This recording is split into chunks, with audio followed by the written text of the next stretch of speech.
যুক্তরাষ্ট্রের কাছে মহামূল্য প্যাট্রিয়েট কতটি আছে? ইসরায়েলের অত্যাধুনিক হেরান ড্রোন গুলি করে ভূপাতিত করল ইরান। শিগগির নতুন প্রজন্মের অস্ত্র ব্যবহারের হুঁশিয়ারি দিলেন আইআরজিসি মুখপাত্র। যুক্তরাষ্ট্রের কাছে মহামূল্য প্যাট্রিয়েট কতটি আছে? যুদ্ধে বহুল আলোচিত প্যাট্রিয়েট ক্ষেপণাস্ত্র প্রতিরোধ ব্যবস্থার মজুদ রয়েছে যুক্তরাষ্ট্রের কাছে, যেটি নিয়ে স্বস্তি ট্রাম্প শিবিরে। তবে আন্তর্জাতিক রাজনৈতিক বিশ্লেষকরা বলছেন, অবস্থাদৃশ্যে মনে হচ্ছে যুক্তরাষ্ট্র ও ইরান দুদেশেরই অস্ত্রের মজুদে টান পড়ছে। ওয়াশিংটন ভিত্তিক centre for strategic and international স্টাডিজের সঙ্গে যুক্ত অবসরপ্রাপ্ত মার্কিন মেরিন কর্নেল মার্ক ক্যানসিয়ান বলছেন যে যুক্তরাষ্ট্রের কাছে হাজার হাজার JDAM বোমা আছে, তবে বহুমূল্য বিমান প্রতিরোধা ব্যবস্থার সরবরাহ কম।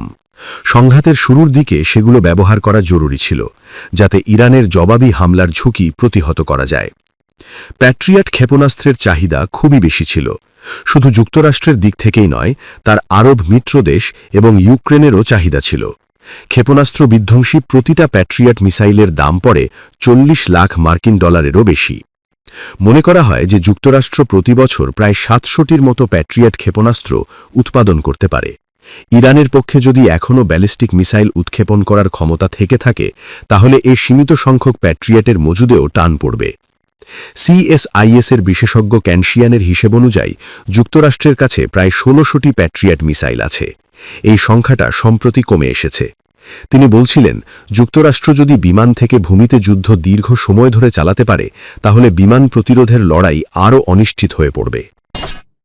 ইসরায়েলের অত্যাধুনিক হেরন ড্রোন গুলি করে ভূপাতিত করল ইরান। ইসরায়েলের একটি হেরন ড্রোন গুলি করে ভূপাতিত করেছে ইরান। দেশটির Islamic Revolutionary Guard Corps IRGC এ দাবি করেছে। ইরানের সংবাদ মাধ্যম তেহরান টাইমসের এক প্রতিবেদনে বলা হয়েছে, ইরানের মধ্যাঞ্চলীয় শহর ইস্ফাহানের আকাশে উড়তে থাকা ইসরায়েলি এই ড্রোনটি গুলি করে নামানো হয়। হেরন ড্রোন ইসরায়েলের সবচেয়ে বড় ধরনের মানববিহীন আকাশযান UAV। এটি 2007 সালে প্রথমবার সামরিক ব্যবহারে আনা হয় এবং দীর্ঘ সময় আকাশে উড়ে নজরদারি ও গোয়েন্দা তথ্য সংগ্রহের কাজে ব্যবহার করা হয়। শিগগির নতুন প্রজন্মের অস্ত্র ব্যবহারের হুঁশিয়ারি দিলেন IRGC মুখপাত্র।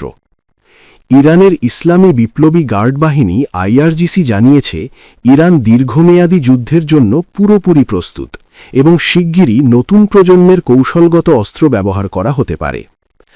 IRGCর মুখপাত্র ব্রিগেডিয়ার জেনারেল আলী মোহাম্মদ নায়েইনি বলেন, আগ্রাসনের জবাব দিতে ইরান দীর্ঘ সময় ধরে যুদ্ধ চালিয়ে যাওয়ার জন্য প্রস্তুত রয়েছে। খবর প্রেস টিভির। তিনি বলেন, ট্রু প্রমিস 4 এর অভিযানের অধীনে এখন পর্যন্ত যে ধারাবাহিক হামলা চালানো হয়েছে, তা ইরানের প্রকৃত সামরিক সক্ষমতার কেবল একটি ছোট অংশ। নায়েইনি আরও বলেন, ইরানের নতুন উদ্যোগ ও নতুন অস্ত্র আসছে। এসব প্রযুক্তি এখনও বড় পরিসরে ব্যবহার করা হয়নি। শত্রুপক্ষকে আগামী প্রতিটি সামরিক অভিযানে কঠোর আঘাতের জন্য প্রস্তুত থাকতে হবে। এই ঘোষণার সময়ই ইরান ইসরায়েলের তেল আবিব শহরে খাইবার ক্ষেপণাস্ত্র নিক্ষেপের কথা জানায়, যা উচ্চমাত্রার নিখুঁত লক্ষ্যভেদের সক্ষমতা প্রদর্শন করেছে বলে দাবি করা হয়েছে।